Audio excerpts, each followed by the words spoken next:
Hello, everyone. Welcome to the Green Factor, a show where we talk about green design and the business of sustainability. I'm your host, Haris the Green Carpenter, and today is the second episode of our Green Factor Unplugged show. And with me today, I have my co host, Mia from Unplugged. Hi, Mia. Hi, Harith. How are you? I'm good. I'm good. Happy to get on our second episode. Yeah, we got a new background this time. Yeah, looking colorful. Okay, so what are we going to talk today? Or to whom are we going to talk? To whom? So today we're going to be highlighting Xiapism. They are a local-based sustainable brand. They focus on natural dye, predominantly mangrove dye, which is local mangrove dye. They've got products like fashion accessories, home decor, beautiful colors, such a beautiful color.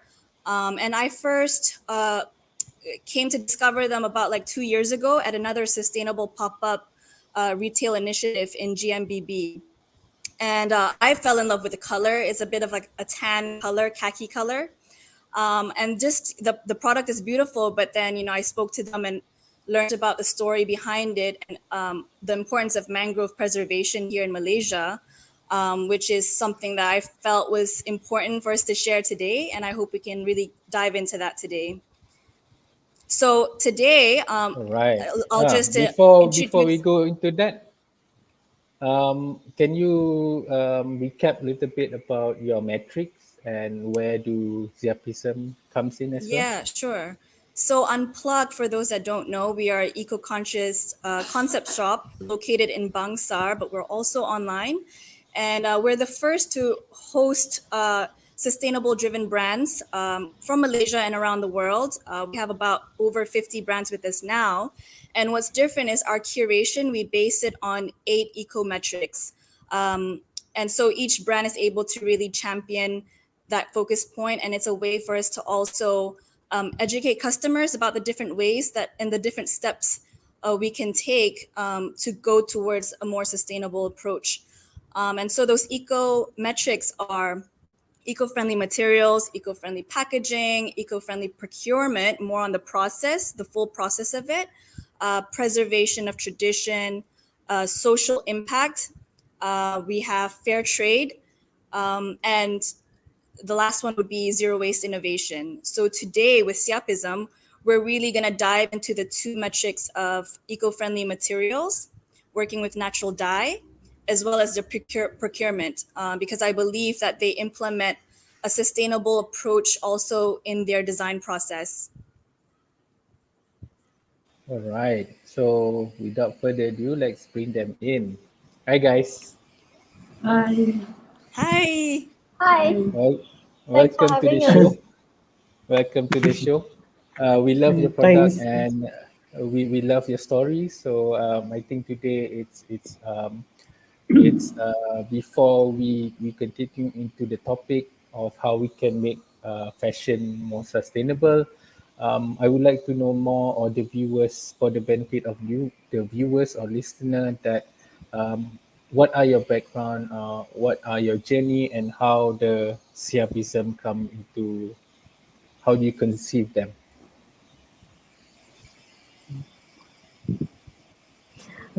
We are a very young brand. We started a few months before the COVID hit. So it's been So a roller COVID baby. coaster ride. Yes. Yeah. So we got to learn about this natural dye technique by chance. And then after that, we discovered that, oh, it's actually very closely related to where we come from, which is Pontian. Is The a fishing village. small fishing village in Johor. So we are really very down south. Uh, it used to be a technique where the fishermen used to treat their fishing nets. So because back then the fishing nets were made of jutes, fibrous jutes, So over time, they can tear easily. So that's why sometimes in some movies we see fishermen like sewing their nets. Nowadays we don't see them anymore. And the other thing that they discover that can help strengthen their net is to treat them with mangrove dye, which is quite amazing because mangrove dye can actually make the net last longer. Yeah, and since we have the nylon fishing net, the fishermen didn't have to do this anymore. So and it's been forgotten, like uh, uh, till now. Till 2 3 years ago, we discovered about it, and we thought, hey, let's do something with it. And slowly the journey began, and we slowly learned about how to make it a sustainable tool for the market. That is, yeah, that's about That's about the the story. story. Yeah, and I think one of the quite main reason for us to do this is also we saw all these mangrove forests keep losing. Yeah, and it's one of the intention for us to create the awareness for people to know about mangrove forests, how important is them, and all these things. Yeah. Yeah. So I'm gonna jump in a bit. Just curious, how did you guys come across the art of natural dyeing in Malaysia, or was it elsewhere? And is that your background, like the arts and design? Our background is more in commercial design, advertising, and graphic design. But I have always been thrilled by natural dye. Like when we hear like vegetable dye, and they can have all kinds of colors, which are actually exotic to us. So we She's always see crazy about it. we always see like things we see from India, from Thailand, and they had been a hype to do the indigo dye for Yeah. some time.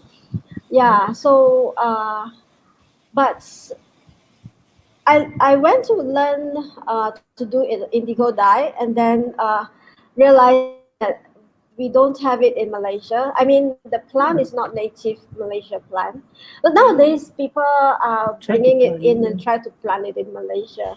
But Yeah. back then, I thought, hey, I want to look for something that's Malaysians, the resources that we can get from Malaysia that we can call our own. And then, they say be careful what you wish for. So it came through. By chance, we just bumped into this uh, this workshop done in Ipoh. Actually, we went up to Ipoh to Yeah. learn about this. And now I need to drive like 8 hours to Ipoh. At first, actually, I quite redundant to go to Ipoh, like drive 8 hours to do a workshop there, and yeah, yeah. But end up, it's bringing up some of my childhood memory. Yeah, it's like, hey, Wow. this is actually what when as I remember I saw it when I was young. Yeah. Mm-hmm. Then the people, the fishermen here still doing some of it and hang high up and their net, all this thing. Yeah. So Oh, yeah, that's really cool. when come back then we ask all these old old fishermen and old people. They say, yeah, we did this or So It's like now your no calling. more jute. Yeah. Now do they still use jute? I mean, like no, No, no, no. no. sometimes, or all nylon already. Yeah. Or nylon. Yeah, all nine already. Previous, I think in 70s or 80s still have some, but now totally all nylon already. Oh no, Mm-hmm. Yeah, nylon. and this technique also they have stopped doing this for maybe since 70s. Yeah. Mm-hmm. Yeah. Yes. Wow. Okay, so Mia, I So, think we can go into the deeper yes. stuff lah. Yes. Okay. Before we get into your design process, I kind of want to know. I didn't know about the problem of mangrove forest until I came across you guys, and then you told me the story of you're kind of repurposing barks, and you're working closely with the advocating preservation of mangrove forests and health. So I kind of wanted to find out what is the problem currently in Malaysia with mangrove forest, and tell us about that. Oh, yeah, the problem with mangrove forest. But before we talk about the problems, let's understand the importance of mangrove forest. Yes. Mangrove forest is the breeding ground for a lot of our marine lives. So losing mangrove forest is one of the reasons why our fishermen nowadays keep complaining that their catch has reduced by a great deal. So Mm-hmm. yeah, and then mangrove forest also protects our coastline from life-threatening tsunami. And a Mm-hmm. lot of people don't know about this. If in 2004 there was a great tsunami hit at the Okay. Phuket area and some part of Penang, and a lot of people died actually. And they realized the problem was they have destroyed all the mangrove forests stretching along the coastline. And now, if we go back to the Okay. Phuket coastline, they have planted the mangrove forest back again, and the turtles are Mm, coming back. And yeah, so it's that important. yeah. And mangrove forest is also one of the most effective way in which the nature is helping us absorb carbon emission. Mm-hmm. So the list goes on. Yeah. Malaysia used to be the third largest mangrove holding nation in the world. Used to be, Wow. yeah. But in the past 60 years, we have lost half of it due to man-made impact, due to overdevelopment. Mm-hmm. But we do have a quite a systematic forest management that, yeah, we should shout out about. In different states, we have different forest management to do that. But Mm-hmm. still, the overdevelopment is still an issue. Mm-hmm. Mm-hmm. And actually, most of us do not know about all these things. Yeah, Yeah. so this is the problem. And I think Right. one more very big issues for mangrove forest reducing is about the one-time use plastic. Yeah, Mm-hmm. a lot of people we can't imagine how bad is this one-time use plastic can destroy the mangrove forest. Yeah. There's one How time how our how how experience how we is it? went. Yeah, when we went to one of the fishing village, right? When we go in, is we get a shot. The whole place, right, is full of this one-time use plastic bag, Wow. and it cover all the mangrove roof, The root system. the root system of the mangrove. So Mm-hmm. actually, the root is the breathing system of this mangrove Yeah. trees. So you can imagine if your nose and your mouth is covered by this this plastic, how it Mm-hmm. goes. Yeah. So Yeah. that's one of the very main issue of this of nowadays lah. Yeah. Mm-hmm. Mhm. Yeah. And also overdevelopment and the one of the thing is poor management as well lah. Yeah, our development, then we can develop it, but uh, due to some means poor management, it will cause the forest lose even more. Yeah. Yeah, yeah. This we Okay. we talk a lot of this. We talk about this in our workshop as well. Yeah. Right. Okay. Yeah. Yeah, I suppose towards the end of the show, I'll probably ask you guys about how we can help, where we can go to learn more, or if there's any cleanup that we can participate in. Yeah. But I kind Yeah, of want to yeah. yeah. Yeah, I think this year we will have one tree plantings events. Oh, nice. I'm not too haven't confirmed yet. Yeah. Okay. So I wanted to ask you guys, is working with the mangrove barks, is that also part of your conscious decision in terms of not letting it go to waste, or what happens to it? Like, how do you guys work with it? How do you source? And then, tell me about where it goes otherwise. If it, is it burnt? Uh, when people ask us where do you get all this mangrove, we only take the bark for the natural dye. We don't take the whole tree, but the color, the pigment is at the barks. Okay. Yeah, and we talk about conservation of mangrove, and we take our resources from the mangrove forest. So it kind of doesn't make sense, but actually, we we work with charcoal factories.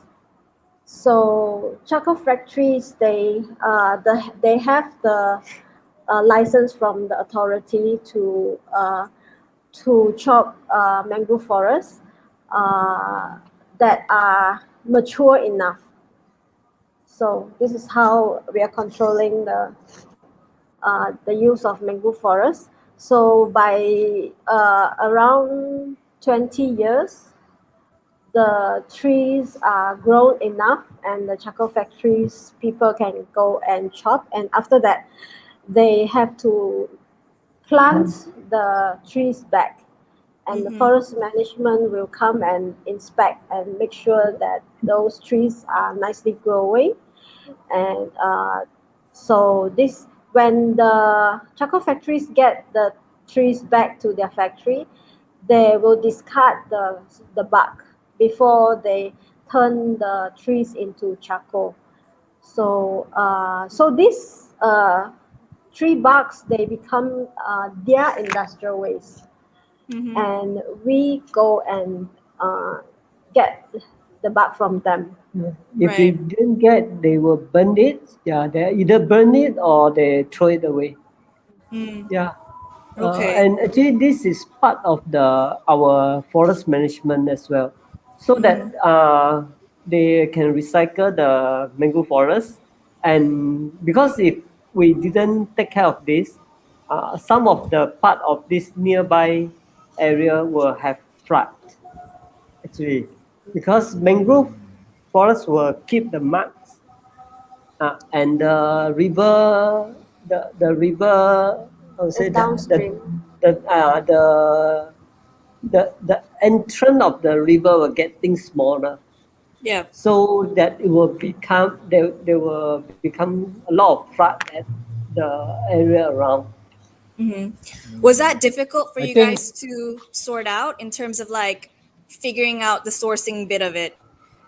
Sometimes it's So, a yeah. challenge because sometimes the charcoal factory couldn't get the license to get their trees, and we will have to wait, or we will have to go to other parts of Malaysia to look for them. Like we have been to Taiping The to, Sepatang. yeah, at the Sepatang to get the bark. Or otherwise, nearby Pontian, there are a few charcoal factories that we can source this from. Yeah. Harith, cool. you had a I think question? yeah. I just want to add a little bit since I think we come from a same place where when I talk about sustainable wood, and then my company actually cut down trees, right? I mean, like that's how it looks like. It feels weird, right? But I think just for the benefit of the viewer and listener, let us talk about this, and let's do a little bit of revision of science. Okay, so why are trees good? Because trees absorb carbon dioxide from the atmosphere, correct? And absorb CO2 and release O2. So what happened to the sea? What happened to all the carbon? The carbon becomes a building block of the tree, becomes the timber. And after certain years, trees don't live forever. There might be trees that live 1,000 years and above, but they are quite limited. So a lot of them will eventually die. Let's say we put 200 years. So if after 200 years, and then they will die, and then they will fall down, and when they fall down, they will rot. So when they rot, the process of rotting release back all the carbon into the atmosphere. So it releases a lot of carbon dioxide in the atmosphere. So let's say 300 years ago, it's not really a problem because the world can regulate itself. But right now, because we have pumped out all the carbon into the atmosphere, so it's a problem now. So we can't let this timber rot.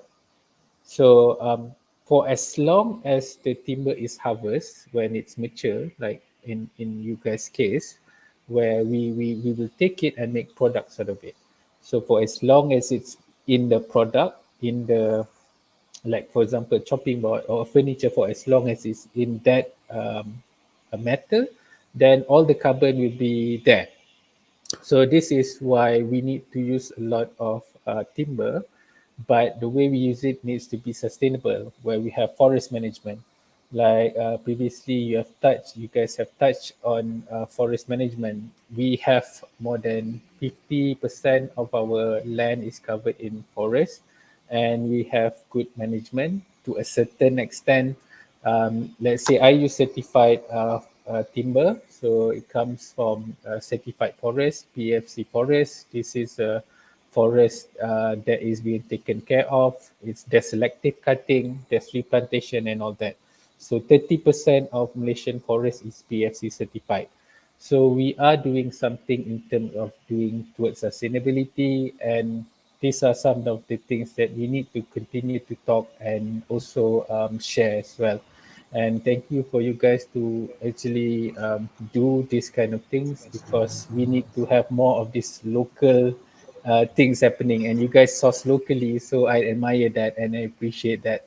So Mia, can continue. Yeah. So I kind of wanted to know a little bit more about your design process. Do you guys, would you say that you try to take more of a circular design process in which you address waste management? How do you go about it? Um, yes, we pay close attention to how a product will end up in the end of their lifespan. That means right from the point of designing to choosing the materials, the functionality and aesthetic. We make sure as much as possible that our pieces can biodegrade completely. So Wow. yeah, but we are learning We're still slowly. learning, yeah. Yeah, we learn to avoid all the plastics and even the metals accessories. For examples, the zips, the buttons, and the buckles. We hope like slowly when we do this more, people can see there are alternative to making things, to doing things. Yeah. Yeah. Yeah, I definitely Yeah. love the function of your bags. Like the recent one that came out, the furoshiki bag. It's brilliant because you can take it off and it's multi-usage. You could use it as anything really, a handkerchief, and then turn it into a bag, but it just gives the user ideas on how to use their other products as well at home, you Yeah. know? Yes. Yeah. Uh, We will talk more about that later. Also, the furoshiki is one of our very important design that we want to keep up with.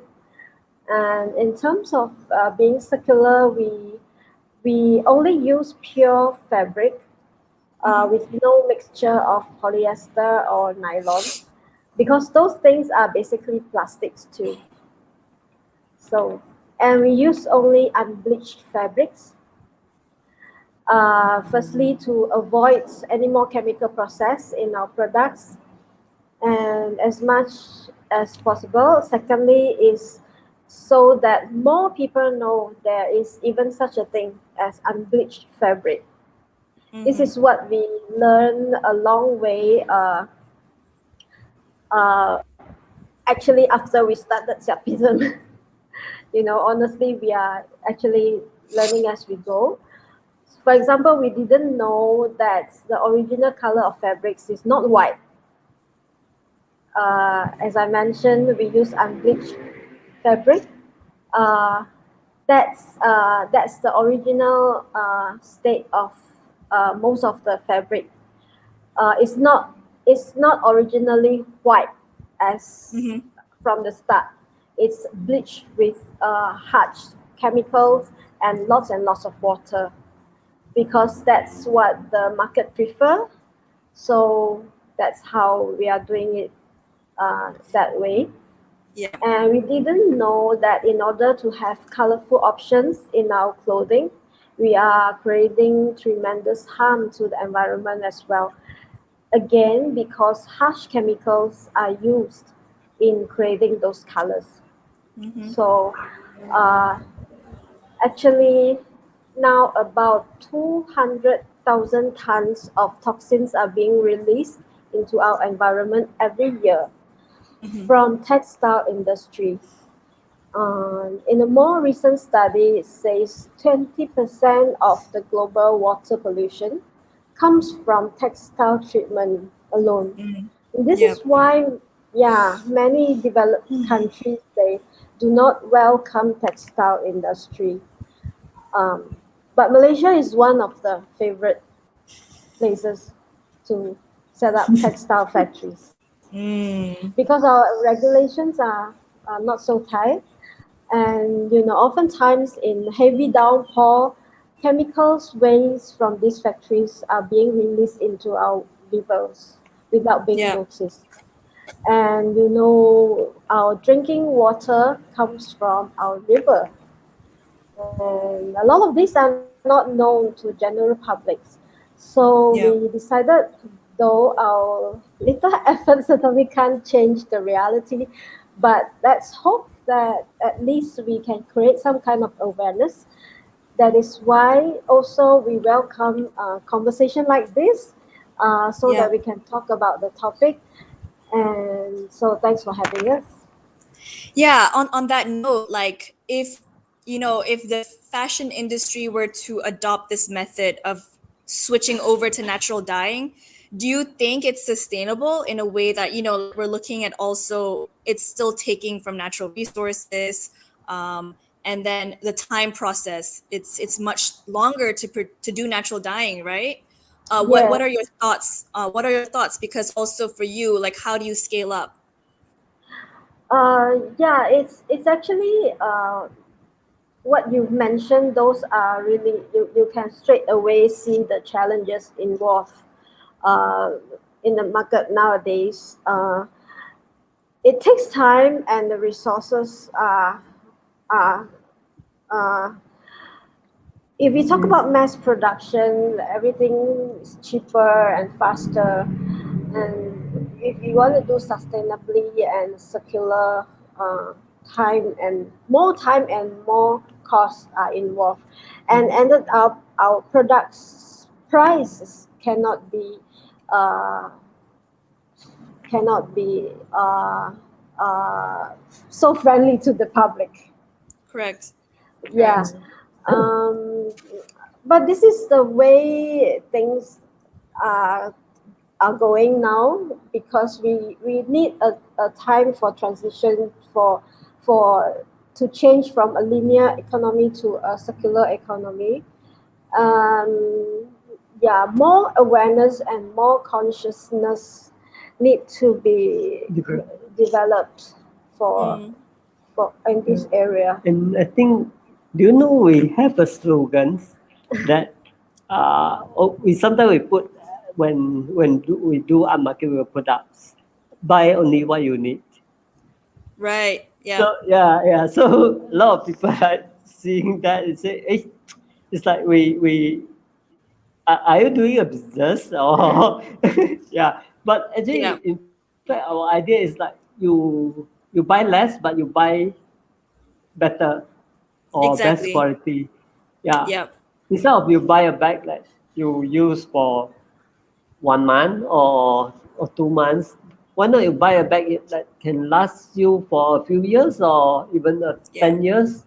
Yeah. Mm. Yeah. So Kind of so that's our idea. it's like your bestseller at Unplug, the eco large bag with Mm, Oh yeah. four mm. huge compartment. It's such a functional bag. Like it's beautiful, but at the same time, like I could use it for many, many things. Yeah, that's one of our Yeah. bestseller. It's like having a few bags in one. Like Exactly. we purposely design it so that people can reduce more plastic bags. So let's say when you go shopping, the bag is compartmented in a way you can separate things out. Maybe uh, a soft uh, a softer item can be in one compartment and a harder item can be another compartment so they don't knock on each other. Yeah. So you don't need to ask for extra plastics to separate them. Yeah, that's the Right. Yeah. idea. On that note, do you guys want to show us anything? Yeah, like we said, mentioned just now, one of our the important product that we always like to promote is the furoshiki. It's actually a humble piece of fabric, just a square fabric, and everybody can actually do this at home with old curtains or old bed sheet and cut it into a piece of square cloth like this. And actually, in Japanese, it's called furoshiki. But in Malaysia, guess what? We use this too in the olden days, and it's called kain karong. So it's where before the time of plastic, people use this to. Okay, I'll show you how to do this. People use this to wrap things up or whatever it is, food or books or what have you, and then just wrap it and you can bring it around. I heard for kanduri, for gathering in the malls, people always bring their dishes and share like this. And it's always create a lot of joy because when they see this, they know, oh, we have like a party or something. So yeah, Actually, we would like to, you yes. just reminded me because had forgotten, but like when I was in second grade, that's how I carried my textbooks. Oh, yeah, we actually, these are very little things we can do just to reduce plastic bags. Yeah. To add on to that, I actually when I finish my drying my clothes, I will put in my Mm-hmm. kain plikat everything there, and then I will get exactly like that. And Ah, yes. one of the things that we do to reduce our plastic for our packaging, like in Unplug as well, we have batik wrapping, but the way we do it, we don't fully cover it. We do half, so you can still see some of the product. It comes from the bedong practice, the Ah. swaddling, the when babies, right? Oh, Our okay. Malaysian babies can they balut, right? And then just the head that Yes. comes out, right? So that is how we Yes. wrap our product like a baby like that one. But it's Yeah. interesting lah for us. I think like same as our product. They say like it's furushiki, but actually it's been in our culture for a very long time. But because we Yeah. don't know how to like commercialize it or like trademark it, so other people take it lah. Yeah. Yes, yes, yes, Yeah. yes. Mm. So I've got like one last question or topic that I want to get into. As you've already shared with us your sourcing of working with charcoal factories, and I was just thinking that's not easy sourcing. It's not as simple Mhm. as, okay, there's a catalog, I'm going to purchase that, what is the cheapest, and that's my supply, right? There's a lot of No. research that goes into your work, years of it, right? Mhm. And I think a lot of customers don't understand this when it comes to sustainable practices. It's not fast, it's not cheap, and it's very heavy on resources. What have Mm. you, I mean, how do you deal with that as a small brand, in terms of finding fundings or what you need to build, right? Yeah, definitely that is Challenge. a challenge because uh, we so far we've been doing everything, the production and the research, by our own resources and by our own means, and we have not developed so to the point that we can invite more investors or partners. And also with the heat of the pandemic, Yeah. inching, COVID baby, you see? yeah, COVID baby that we are inching every step carefully, because apart from carrying out the mission, it's also in reality it's also a business that we are doing. Yeah. So yeah, uh, but we are a member of Kraft Tangan Malaysia, and that has been helpful as a platform for exposure. And we've also received a bit of funding from them, so that's been wonderful.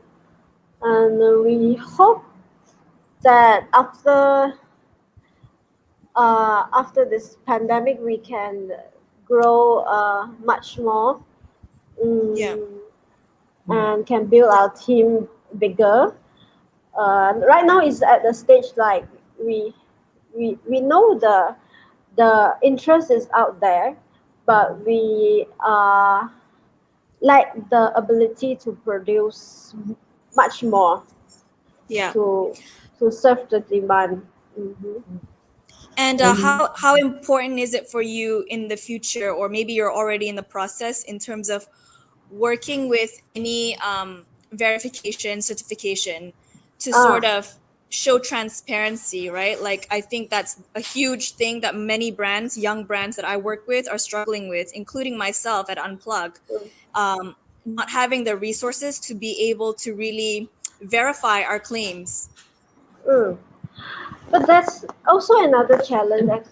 In Malaysia, in particular, we are so far away from the organizations that are working hard on creating the new standards and measurements. Um, our, uh, Recently, we won an award from the Circular City Week, and get us a step closer to the relevant global platform. And it's an eye opener, and we get to see what's happening out there, Yeah. especially in Europe and in the West. Nowadays, we have actually circular economy and even circular fashion being a program in some institutions and university, and it's really a joy to see that happening. But Yeah. we, from far away, uh, we have we are learning. It's a channel. Thanks to the internet, we have to keep up with their footsteps, and yeah, slowly. It's still baby steps we are taking. Yeah. Yeah. Agreed. Baby steps. So this is why conversations like this is so important for us to connect Yeah. and get involved with the ecosystem and give each other that support. Mm-hmm. I think that's a wrap from my end. It was really enlightening, and just to the viewers, to have a look at the beautiful products from Xiapism, do drop by Bangsa Village on level 1. It's not just about the product, but so much work goes behind it. Thank you, So And guys. allow me to add yeah, to yes, can I add also that when we maybe it's stereotyping or I don't know when we talk about eco-friendly products maybe we would think of uh, maybe it's not so interesting or it's not cool. So we try to change that also in terms of our design. After Chinese New Year, especially for the Craft Tangan Show Expo, we are pushing out a few new designs, incorporating more natural materials. Like I can show you one The of it upgrade is the upgrade version of box link. the box sling. Can you see? Maybe it's not so clear. Like here, we added the so we slice it and it becomes like an accessory. So things like this, we try to stand out in terms of design and aesthetics so that people can see, oh, it's to be environmentally conscious. It doesn't have to be boring. It can be stylish as well. Yeah, exactly. awesome. So so before we end up, I wanted to ask what's with the name? Like, does it mean anything? What's with the name? You want to say that? Why Xiapism, the name? Oh, the name. Okay. So yeah, this is okay. Actually, this just like what we mentioned just now. This is an old technique in 50s that the fishermen in Malaysia trick their fishing net. Okay, actually this is a word from Hokkien. Last time they call this technique ni siap. Ni siap. Ni is the die. Siap is after the die, the net will become how to say it's a bit rough. Very dry and Stronger. rough. Huh? The surface feel after the treatment of the groove when you push out and dry it, You when you feel touch dry. it is a very coarse and hard feeling. It's very dry. Yeah, that's siap. Yeah, so we feel that why not we just use this name to to play with it. Yeah, so that's how Xiapisms comes. Awesome story. So yeah, we are at the end of the show. Thank you very much, guys, for sharing your story, and we do love hearing stories from you guys and what challenges you have, because a lot of us have this problem. People think that if you have a cause behind your brand, people buy from you. They might buy, but they might buy it once. But in order for them to keep buying, it needs to be good quality, good design, service must good. So it must act like a proper business. But we have so many other restrictions. So I think Yes. by having this conversation, we can share more stories. We can share our resources and actually make us better. And I think this time is not about competition anymore. It's about how we can collectively work together in terms of Yeah, moving towards definitely. a better Yes. future. So so thank you very much for coming in, Mia. Thank you for today's session. Next month we're gonna have another session as well. Do we already have the guest, or we will Yes, we announce do. later, Mia? We do, We huh? do. No, we should keep it a secret. Okay, so for everyone that is tuning in live, thank you very much, and join us next month for another episode of Green Factor Unplugged, and be part of the community. We have the community Facebook called Green Design Malaysia. And with that, we'd like to end the show and have a green week ahead, guys. Bye bye. Bye.